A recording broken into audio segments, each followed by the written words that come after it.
how to find related to your notifications settings on VK on Android or iOS phone. Hello guys, in today's video I'm gonna show you how to find that easy and quick. First open VK and once you're here all you need to do just click hub, here is it, and then click these three lines.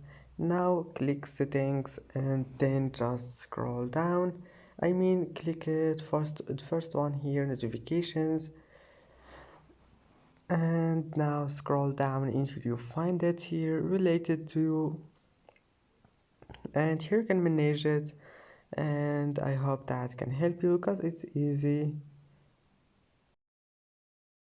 And that's it for today's video. If you like this video, please don't forget to like and don't forget to subscribe, and thank you for watching this video until the end, and see you in the next video.